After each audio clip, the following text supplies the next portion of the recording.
بسم اللہ الرحمن الرحیم۔ محمد الرسول اللہ صلی اللہ علیہ وآلہ وسلم نے ارشاد فرمایا، جو کسی مسلمان کو ایسی جگہ ذلیل کرے گا جہاں اس کی عزت کی جاتی ہے تو اللہ رب العزت اسے ایسی جگہ ذلیل کرے گا جہاں اسے اللہ کی مدد کی ضرورت ہو۔ ابو داؤد جلد نمبر 2۔ محمد الرسول اللہ صلی اللہ علیہ وآلہ وسلم کا ارشاد پاک ہے، بے شک اللہ کی نعمتوں کے بھی کچھ دشمن ہیں۔ پوچھا گیا، اے اللہ کے رسول، نعمتوں کے دشمن کون ہیں؟ فرمایا، یہ دشمن وہ ہیں جو لوگوں سے ان نعمتوں کی بنا پر حسد کرتے ہیں جو اللہ نے اپنے فضل سے انہیں دی ہیں۔ وما اصابکم من مصیبت فبما کسبت ایدیکم ویعفو عن کثیر، سورہ نمبر 42 اور آیت نمبر ہے 30۔ ترجمہ، تمہیں جو کچھ مصیبتیں پہنچتی ہیں وہ تمہارے اپنے ہاتھوں کے کرتوت کا بدلہ ہے، اور وہ تو بہت سی باتوں سے درگزر فرما دیتا ہے، یعنی اللہ۔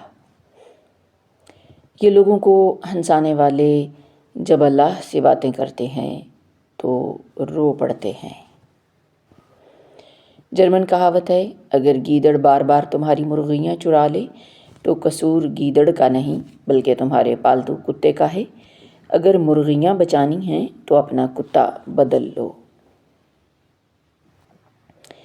فما اوتیتم من شیء فمتاع الحیاۃ الدنیا وما عند اللہ خیر وابقی للذین آمنوا وعلی ربہم یتوکلون۔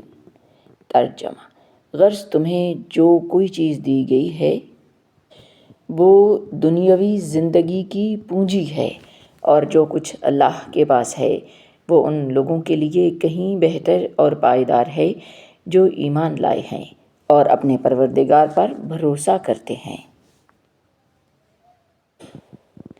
بدگمانی میں اتنی طاقت ہے کہ یہ انسان کا ذہنی سکون برباد کرنے کے ساتھ ساتھ ایک دوسرے سے جڑے تعلق کو کچھ منٹوں میں ہڑپ کر جاتی ہے۔ ایک آدمی کو اتنا بڑا ہونا چاہیے کہ وہ اپنی غلطیوں کو تسلیم کرے، اتنا عقل مند ہونا چاہیے کہ ان سے فائدہ اٹھا سکے، اور اتنا مضبوط ہونا چاہیے کہ انہیں درست کر سکے۔ ہم ایک ایسے معاشرے میں رہتے ہیں جہاں نفرتوں کو اولاد کی طرح پالا جاتا ہے اور محبت کو یتیموں کی طرح۔ اگر انسانی رویوں میں الجھیں گے تو زندگی الجھن میں گزرے گی۔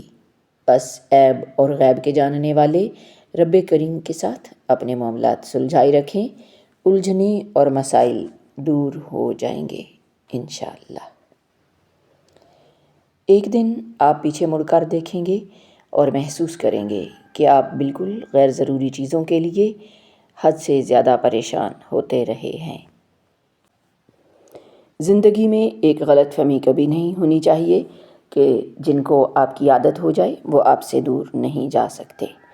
لوگ ایک لمحے میں اپنی عادات بدل لیتے ہیں، بالکل ویسی ہی عادتیں کسی اور کے ساتھ اپنا لیتے ہیں۔ بات عادت کی نہیں، وفاداری کی ہوتی ہے، اور وفاداری ہر کسی کے بس کی بات نہیں ہے۔ زندگی میں ایک وقت ایسا بھی آتا ہے جب پتہ چلتا ہے کہ ہمارے ہونے یا نہ ہونے سے کسی کو فرق نہیں پڑتا۔ پیر کامل عمیرہ احمد۔ میں نے زندگی میں ایک ہی بات سیکھی ہے کہ انسان کو کوئی چیز نہیں ہرا سکتی جب تک وہ خود ہار نہ مان لے۔ قدر کرو ان لوگوں کی جو تمہیں بنا مطلب چاہتے ہیں، کیونکہ دنیا میں خیال رکھنے والے کم اور تکلیف دینے والے زیادہ ہیں۔ حق بات کہنے سے مت ڈرو، کیونکہ نہ تو کوئی تمہیں موت دے سکتا ہے اور نہ ہی کوئی تمہارا رزق کم کر سکتا ہے۔ مان رکھنا سیکھیں، زندگی بہت چھوٹی سی ہے، اور کوشش کریں کہ کسی کا مان، اعتماد، اعتبار اور یقین نہ ٹوٹنے پائے۔ وقت تو گزر جاتا ہے لیکن دی ہوئی تلخیوں کے نقش باقی رہ جاتے ہیں۔ قدرت کا ایک عمل ہے جسے بھلایا جا چکا ہے۔ مکافات عمل، یاد رکھیے کبھی خود بھی رو پڑتے ہیں اوروں کو رلانے والے۔ نفس وہ بھوکا کتا ہے جو انسان سے غلط کام کروانے کے لیے اس وقت تک بھونکتا رہتا ہے جب تک وہ غلط کام کروا نہ لے، اور جب انسان وہ غلط کام کر لیتا ہے تو یہ کتا سو جاتا ہے، لیکن سونے سے پہلے ضمیر کو جگا جاتا ہے۔ امام غزالی رحمۃ اللہ علیہ۔ حضرت نوح علیہ السلام کی دعا، ربی انی مغلوب فانتصر، میرے رب میں بے بس ہوں، تو میری مدد فرما، آمین ثم آمین۔ نیکی میں جلدی کرو کیونکہ موت اچانک آتی ہے۔ ان اللہ مع الصابرین، بے شک اللہ صبر کرنے والوں کے ساتھ ہے۔ فجر اور تہجد خاموش نمازیں ہیں، ان میں بہائے گئے آنسوؤں کی پکار صرف اللہ دیکھتا اور سنتا ہے، تبھی تو ان میں مانگی گئی دعائیں اثر رکھتی ہیں، تبھی تو ان کو ادا کرنے کے بعد انسان کا دل سکون سے بھر جاتا ہے۔ جو شخص روزانہ ہر نماز کے بعد 70 بار یا رحمٰن پڑھے گا، اس کے دل سے ہر قسم کی سختی اور غفلت انشاءاللہ دور ہو جائے گی۔ نظروں میں حیا پیدا کرنے اور خیالات کی پاکیزگی کے لیے نماز عصر کے بعد درج ذیل آیات ایک ہی سانس میں طاق اعداد 1، 3، 5 یا 7 میں پڑھیں اور کمال دیکھیں۔ لا یجلیہا لوقتہا الا ہو۔ رسول اللہ صلی اللہ علیہ وآلہ وسلم نے فرمایا، دلوں کو بھی زنگ لگ جاتا ہے جیسے لوہے میں پانی پہنچنے کے بعد زنگ لگ جاتا ہے۔ عرض کیا گیا، یا رسول اللہ، وہ کون سی چیز ہے جس سے دلوں کی صفائی ہو جائے؟ آپ صلی اللہ علیہ وآلہ وسلم نے فرمایا، موت کا زیادہ دھیان رکھنا، یعنی موت کو یاد رکھنا اور قرآن پاک پڑھنا۔ بہقی فی شعب الایمان۔ بس یہ سوچ کے صبر کر لیا ہے کہ اللہ مخلص دلوں کو ہی نوازتا ہے، وقت تو لگتا ہے لیکن وہ عطا کرتا ہے۔ کڑوے الفاظ جب بولتے ہیں تو وہ گولی کی طرح سینے میں لگتے ہیں، دل چیر کے اس کے ٹکڑے ٹکڑے کر دیتے ہیں اور آگے والا انسان سکون سے سو جاتا ہے۔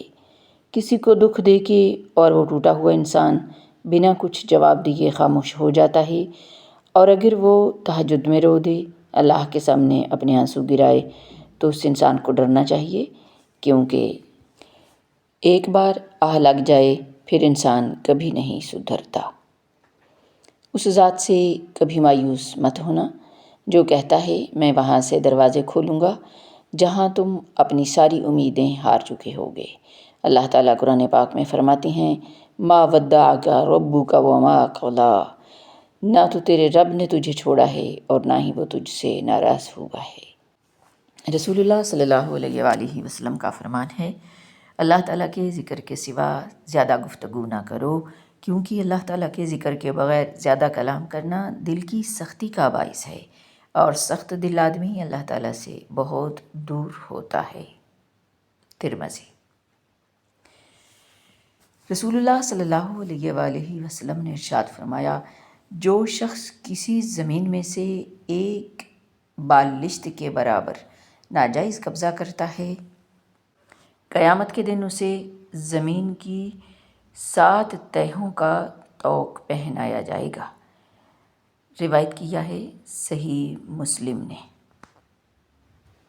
رسول اللہ صلی اللہ علیہ وآلہ وسلم کا فرمان ہے، اللہ تعالیٰ رات کو اپنا ہاتھ پھیلاتا ہے تاکہ دن کے گنہگار توبہ کر لیں، اور دن کو ہاتھ پھیلاتا ہے تاکہ رات کے گنہگار توبہ کر لیں۔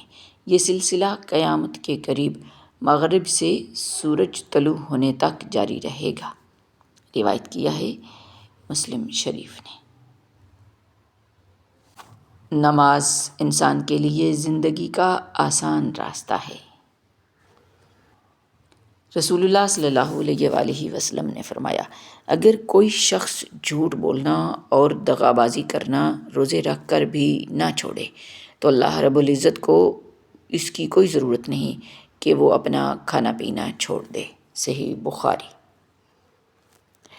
جب دنیا کو بنانے والا خود کہتا ہے کہ یہ دنیا محض دھوکہ ہے تو تم کس گمان میں ہو؟ وَلَوْ بَسَطَ اللَّهُ الرِّزْقَ لِعِبَادِهِ لَبَغَوْا فِي الْأَرْضِ وَلَكِنْ يُنَزِّلُ بِقَدَرٍ مَا يَشَاءُ إِنَّهُ بِعِبَادِهِ خَبِيرٌ بَصِيرٌ۔ اور اگر اللہ تعالیٰ اپنے بندوں کا رزق کشادہ کر دیتا تو وہ زمین میں سرکش ہو جاتے، لیکن وہ ایک اندازے سے نازل کرتا ہے جو وہ چاہتا ہے، یقیناً وہ اپنے بندوں سے خوب باخبر، خوب دیکھنے والا ہے۔ بے جان رشتوں میں زندگی ڈالنے کی کوشش مت کریں، کیونکہ وہ جو مرجھا چکا ہو دوبارہ نہیں کھلتا۔ پانی جسم کو پاکیزہ کرتا ہے، آنسو انا کو۔ علم عقل کو پاکیزہ کرتا ہے اور محبت دل کو پاکیزہ بنا دیتی ہے۔ مولانا جلال الدین رومی۔ مولانا جلال الدین رومی فرماتے ہیں، تھوڑی دیر قبرستان جا اور بولنے والوں کو خاموش دیکھ۔ جو عقل سلیم رکھتا ہے وہ خلوت اختیار کرتا ہے، کیونکہ تنہائی میں قلب کی صفائی ہوتی ہے۔ مولانا رومی۔ مجھے حیرت ہوتی ہے جب کوئی یہ کہتا ہے کہ فلاں شخص کی محبت اللہ نے میرے دل میں ڈالی۔ جب اللہ نے نامحرم کو دیکھنے سے منع کیا ہے تو آپ نے کیوں دیکھا؟ جب اللہ نے نامحرم سے بلا ضرورت بات کرنے سے منع کیا ہے تو آپ نے کیوں بات کی؟ جب سارے شیطانی دروازے آپ خود اپنے لیے کھول رہے ہیں تو اس میں اللہ کو بلیم کیوں کرتے ہو؟ کیوں کہتے ہیں کہ اللہ تو مجھے یہ ایک شخص نہیں دے سکتا؟ جب آپ نافرمانی کر رہے ہیں تو پھر اللہ سے وفا کی امید کیوں؟ بے شک سارے کام اللہ کے اذن سے ہوتے ہیں، مگر اس نے کچھ اختیارات آپ کے ہاتھ میں دے دیے، ان کا صحیح یا غلط استعمال آپ نے خود کرنا ہے، ورنہ انسان میں اور جانور میں کیا فرق ہے؟